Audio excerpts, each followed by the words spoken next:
Throughout history, women have gone from being expected to be nothing but mothers to kind of being looked down on if they're just a mom. But what if we all have a part of us that is kind, nurturing, and warm, that we can learn to tap into, but that's also only one part of the whole multifaceted woman that we are? In this video, we're going to cover the next feminine archetype in the video series, which is, as you may have guessed, the mother.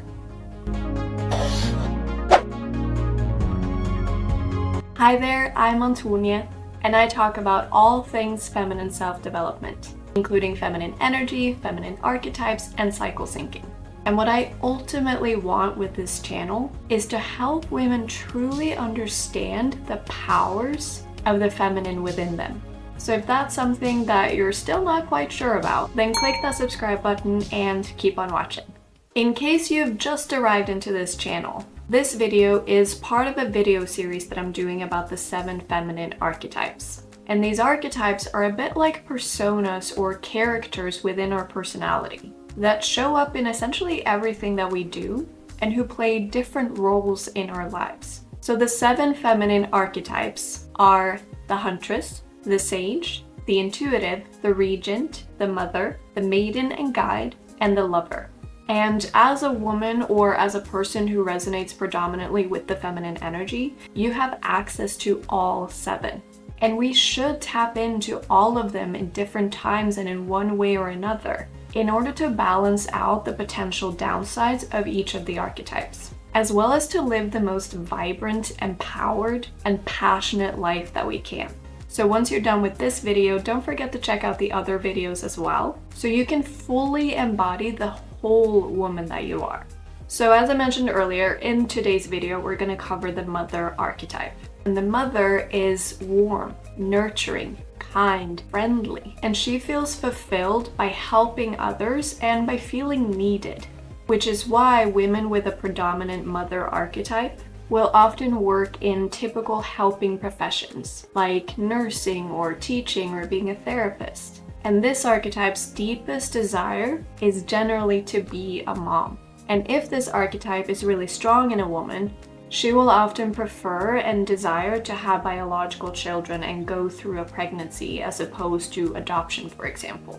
So for anyone living a lot in the mother archetype, their biggest potential downfall is people-pleasing. Because of her desire to help and to be needed, the mother can often go a bit overboard in being there for others, and she can forget to take care of herself and her own needs as well as to set healthy boundaries, which is why she can also sometimes fall into a pattern of lashing out on others and the ones that she loves, or kind of just suddenly dropping all of her responsibilities because she's just had enough and she needs to go and take care of her own needs. So one really essential skill for mother archetypes is to learn how to create, communicate, and maintain healthy boundaries so that you can be there for those you love and treat them with love even when you're prioritizing your own needs as well.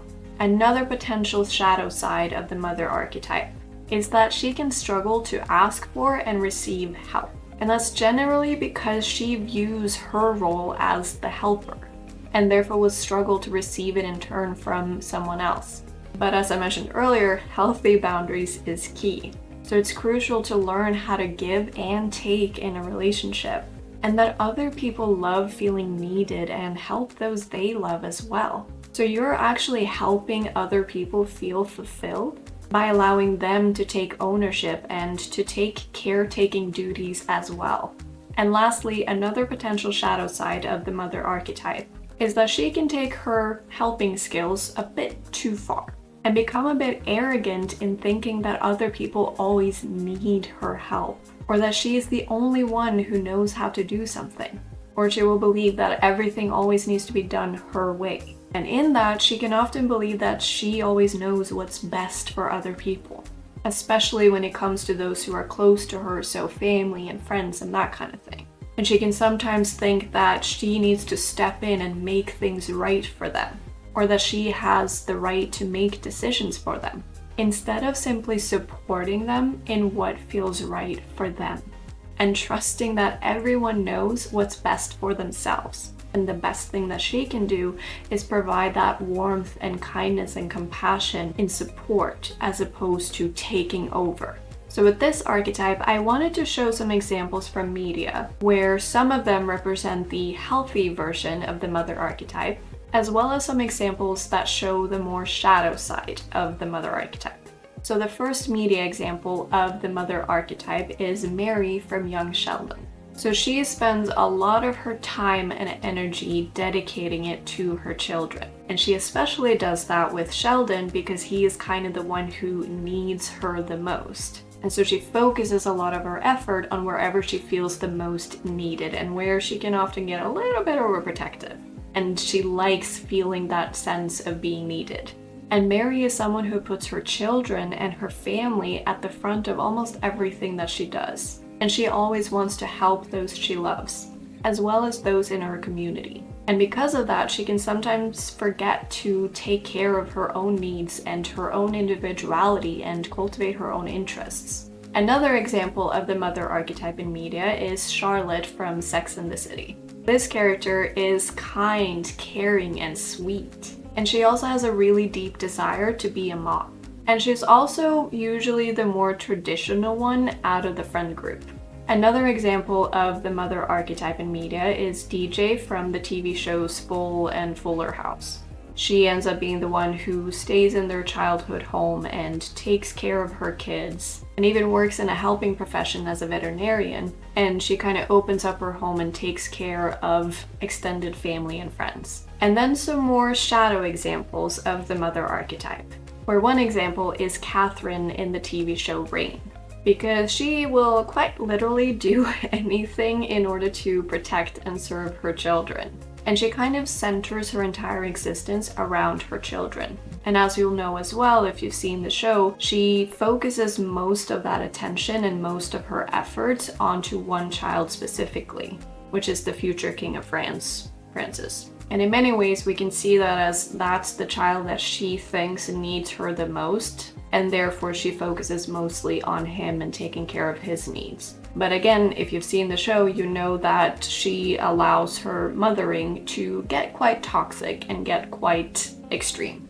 And then another more shadow side example of the mother archetype is the mom in the movie Black Swan, because she also does most of what she does for the sake of her daughter and kind of focus her existence around her daughter, but becomes toxic in the sense that she's incredibly controlling. And instead of helping her daughter grow into an independent person, she treats her daughter as if she's completely dependent upon her, and that she doesn't really allow her daughter the space to become her own person and make her own decisions. And you can see her tactics being more around manipulating her daughter instead of building a relationship based on equal trust, love, and nurturing.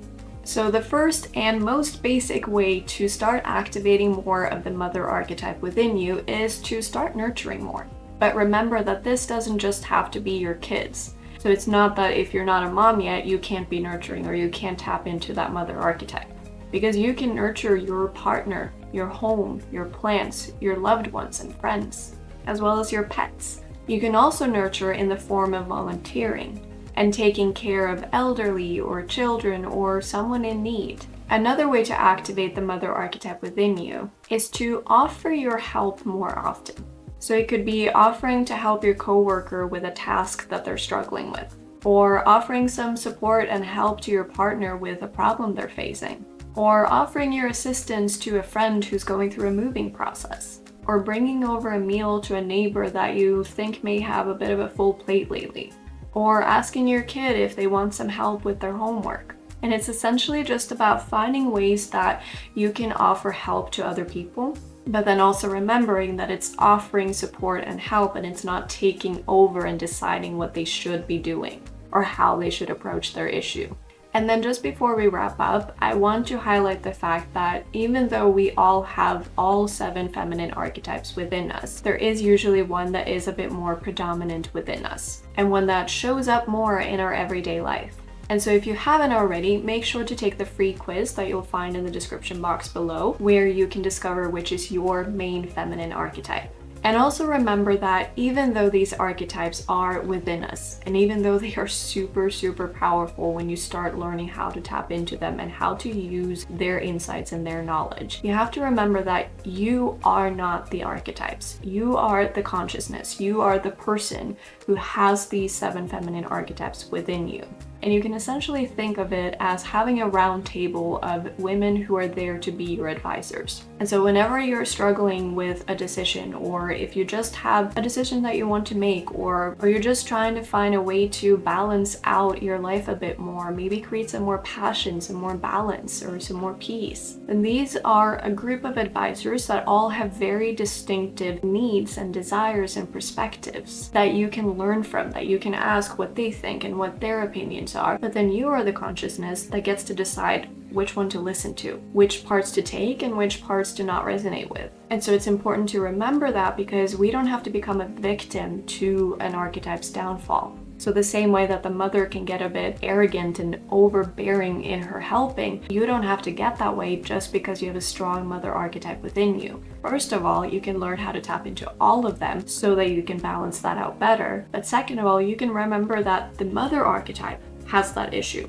The mother archetype can find that shadow side. And then all of the other archetypes also have their potential shadow sides, but you don't. You can simply say, mother, I think you're getting a little bit overbearing here. I think maybe we should tap into the maiden and guide, for example, to be a bit more compassionate and supportive in our role as supporter as opposed to helper. So just start thinking of the archetypes as a round table of advisors with amazing insights, but then you are the one who decides what to do with those insights. And with that, I really hope you enjoyed this video and that it brought you some value. And if it did, I hope you will click that like button because it really helps me out. And don't forget to take the quiz, and feel free to leave a comment as well and let me know which one you got, because I'd love to learn more about whether that resonates with you and what you think about your results. Make sure to subscribe to the channel so that you don't miss out on the following archetypes videos. And in the meantime, check out these videos.